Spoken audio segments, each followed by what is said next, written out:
여호수아서 10장 1절에서 15절까지 말씀 우리 한 절씩 교독하도록 하겠습니다. 그때 여호수아가 아이를 빼앗아 진멸하되 여리고와 그 왕에게 행한 것과 같이 아이와 그 왕에게 행한 것과 또 기브온 주민이 이스라엘과 화친하여 구중에 있다함을 예루살렘 왕 아도니세덱이 듣고 묘하였으니 이는 기브온 왕도와 근성이며 아브이보다 크고 그 사람들은 다 강함이라. 예루살렘 왕 아도니세덱이 헤브론 왕 호함과 야무릇 왕 비람과 라기스 왕 야비아와 에글론 왕 드빌에게 보내어 이르되 나를 도우라. 우리가 기브온을 치자.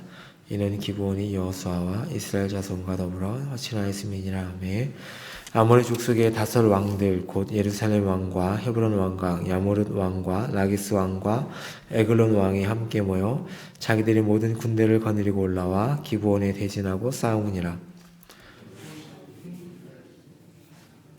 여호수아에게 전하되 당신의 종들 돕기를 더디하지 마시고 속히 우리에게 올라와 우리를 구하소서. 산지에 거주하는 아모리 사람의 왕들이 다 모여 우리를 치나이다 하매 여호수아가 모든 군사와 용사와 더불어 길갈에서 올라가니라. 그때 여호수아께서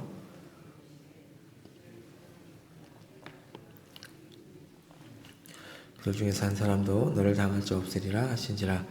여호수아가 길갈에서 밤새도록 올라가 갑자기 그들에게 이르니 여호수아가 그들을 기브온에서 크게 살육하고 베토론에 올라가는 피탄에서 추격하여 아세가와 마게다까지 이르니라. 그들이 이스라엘 앞에서 도망하여 베토론 피탈에서 내려갈 때에 여호와께서 하늘에서 큰 우박덩이를 아세가에 이르기까지 내리심에 그들이 죽었으니 이스라엘 자손의 칼에 죽은 자보다 우박에 죽은 자가 더 많았더라. 여호와께서 아모리 사람을 이스라엘 자손에게 남겨주시던 날에 태양아 너는 기브론 위에 머무르라. 달아 너도 아일론 골짜기에서 그리할지어다 하매 태양이 머물고 달이 멈추기를 백성이 그 대적에게 원수를 갚기까지 하였느니라. 야셀의 책에 태양이 중천에 머물러서 거의 종일토록 속히 내려가지 아니하였다고 기록되지 아니하였느냐. 여호와께서 살아있는 목소리를 들으신 같은 날은 전에도 없었고 후에도 없었나니 이는 여호와께서 이스라엘을 위하여 싸우셨습니다. 다 같이요. 여호수아가 온 이스라엘과 더불어 길갈 진영으로 돌아왔더라. 아멘. 이스라엘의 승승장구와 기브온 족속이 이스라엘과 동맹을 맺었다는 소식이 가나안 전 지역에 퍼졌습니다. 이 소식은 가나안 사람들에게 큰 충격이었습니다. 예루살렘 왕 아도니세덱이 놀란 이유는 기브온은 아주 중요한 도시였고 왕이 다스리는 성읍 같았고 아이 성보다 더 컸고 거주민들은 모두 용맹스러운 전사들이었기 때문입니다. 이러한 기브온 족속이 이스라엘에게 찾아가 항복한 것이 이해가 되지 않았습니다. 가나안 지역에서 이스라엘과 싸워볼 만한 도시 국가들이 있다면 분명히 기브온도 이 국가들에 속했기 때문입니다. 우리는 어제 이 본문을 보면서 기브온 사람들이 지혜로운 결정을 했음을 보았습니다. 그들이 이스라엘에게 투항하게 된 것은 용기가 없고 능력이 부족해서가 아니라 이스라엘의 하나님을 두려워했기 때문입니다. 그들에게는 여호와와 싸워서 절대 승리할 수 없다는 믿음이 있었습니다. 그러므로 대항하겠다는 생각을 버리고 신속하게 살 길을 모색하는 것입니다. 아도니세덱을 포함하여 소식을 들은 가나안 남쪽 지역 왕들이 동맹하여서 기브온을 치고 이스라엘에 대항하기로 합니다. 여기서 듣다라는 단어가 라합과 기브온이 이스라엘의 소식을 들었다라는 단어와 같습니다. 라합과 기브온은 소식을 듣고 적절하게 반응하여 살게 되었는데 오늘 나오는 이 왕들은 그와 반대로 똑같은 소식을 듣고 함께 죽을 동맹을 맺습니다. 하나님의 말씀이 여러 사람들에게 같은 장소에서 선포되어도 각자 반응이 달라 생명의 길을 택하는 사람들이 있는가 하면 끝까지 죽음의 길을 고수하는 사람들이 있는 것을 저희가 보게 됩니다.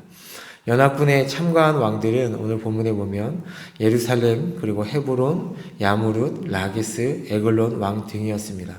오늘 나오는 왕들의 주동자는 예루살렘 왕 아도니세덱이었습니다. 성경에서 예루살렘이라는 것이 처음 언급되는 곳이기도 합니다. 이 예루살렘 왕 아도니세덱의 이름의 뜻이 무엇이냐면 의의 주인입니다. 아브라함을 축복했던 살렘 왕, 그러니까 예루살렘 왕 멜기세덱의 이름과 비슷한 이름입니다. 그러나 그의 눈은 의의 주인이신 하나님을 알아보지 못하고 어리석은 행동을 함으로써 망하게 되는 것을 봅니다. 침략을 받은 오늘 본문에 보면 6절에 기브온 사람들은 그들과 동맹을 맺은 여호수아에게 도움을 청합니다. 비록 속임수를 사용하여서 얻어낸 동맹이긴 하지만 동맹은 동맹입니다. 여호수아와 그의 군대는 기브온 사람들의 요청에 응답해야 합니다. 관건은 여호와께서 어떤 반응을 보이실지가 관건입니다. 왜냐하면 이 전쟁은 여호수아와 장로들의 실수로 인해 생긴 전쟁이기 때문에 그렇습니다. 그러나 하나님께서는 이 전쟁에 참여하셔서 역사에 두루 기억될 놀라운 승리를 주십니다. 이스라엘은 기브론 사람들과의 동맹 조약을 지키기 위해서라도 가야 하지만 언젠가는 싸워야 할 적들이었기에 전쟁에 임하기도 하였습니다.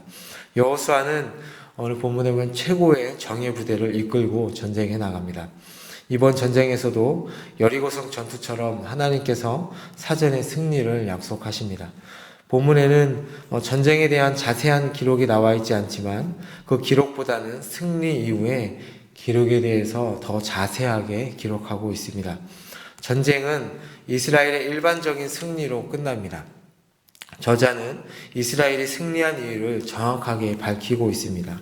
주님께서 이스라엘 군대 앞에서 그들을 혼란에 빠지게 하시니 여호수아는 기브온에서 그들을 크게 무찔렀다라고 본문은 얘기하고 있습니다. 이들을 어디까지 쫓아갔냐면 오늘 본문에 보면 막게다까지 쫓아갔다. 10절에 보면 막게다까지 쫓아갔다라고 합니다. 기브온에서 30km나 떨어진 곳까지 간 것입니다. 상당히 먼 길을 쫓아간 것이죠. 그렇게 쫓기는 사람들 머리 위에 하나님께서는 우박을 내리셔서 그들을 다 죽이십니다. 11절에 보니까 칼에 죽은 자보다 우박에 죽은 자가 더 많았다라고 말씀합니다. 이 말씀은 하나님께서 이스라엘을 위해서 싸워주셨음을 확실하게 보여주는 것입니다. 12절부터는 또 다른 하나님의 개입하심이 나타나는데 여호수아의 태양아 너는 기브온 위에 머무르라 달아 너도 아일론 골짜기 위에 그리할지어다 라는 그 기도에 응답하심으로 이 전쟁이 하나님께서 함께 하시고 계셨다라는 것을 확실하게 보여주는 것입니다. 본문은 이날처럼 14절에 보니까 이날처럼 하나님께서 열렬하게 싸우신 적이 없었다라고 말씀합니다. 이 전쟁에서 열렬하게 싸우시는 하나님을 보면 되게 의아합니다. 어떻게 말하면 이 전쟁은 여호수아와 지도자들이 하나님께 묻지 않았기 때문에 빚어진 일입니다. 그렇다면 하나님께서 전쟁에 참여하지 않으시고 여호수아에게 너가 알아서 해라 라고 하신다고 해도 그 누구도 하나님을 비난할 수 없는 일입니다. 그런데 종의 실수로 빚어진 일의 뒷감당을 위해 하나님께서 이렇게 열렬하게 싸우신 것입니다. 마치 하나님의 일을 맡은 자들이 종종 본의 아니게 범하는 실수에 대해 너무 염려하지 말고 담대히 사역하라고 하시는 것 같습니다. 이스라엘의 모든 전쟁이 하나님에게 속하여 있었듯이 죄송합니다. 오늘날의 모든 세상에서의 영적 전쟁도 하나님께 속해 있습니다. 이스라엘이 하나님의 인도하심을 따르기만 하면 승리할 수 있었듯이 오늘 우리들도 하나님의 인도하심을 따라 살면 본의 아니게 실수를 한다 할지라도 하나님께서 승리를 주시는 것입니다. 또 눈여겨볼 구절은 14절의 말씀입니다. 여호와께서 사람의 목소리를 들으신이라는 말씀입니다. 하나님께서 우리의 기도를 분명히 듣고 계신다는 말씀입니다. 여호수아의 기도에 응답하셨듯이 우리의 기도에도 분명히 응답하신다는 것을 본문을 통해 우리는 알 수 있습니다. 오늘 본문을 기억하시면서 말씀을 보시면서 우리의 기도에 응답하시고 우리의 그 영적 전쟁에 승리를 주시는 하나님을 의지하시면서 오늘 하루도 나아가시는 여러분이 되시기를 예수님의 이름으로 축복합니다. 제가 잠시 기도하겠습니다. 아버지 하나님, 여호수아와 이스라엘의 장로들이 실수에도 불구하고 하나님께서 그 전쟁에 나아가 앞장서서 큰 승리를 주신 것을 저희들이 본문을 통해 보았습니다. 우리의 실수에도 불구하고 우리를 여전히 이끌고 계시고 우리의 기도에 여전히 응답하시는 분이심을 저희들이 오늘도 기억하면서 그 하나님을 생각하면서 저희들이 의지하며 나아가는 하루가 되도록 주님 함께하여 주옵소서. 우리의 생명은, 우리의 힘은 오직 하나님의 말씀에 있음을 저희들이 오늘도 기억하면서 의지하며 나아가는 하루가 되도록 함께하여 주옵소서. 예수님의 이름으로 기도합니다.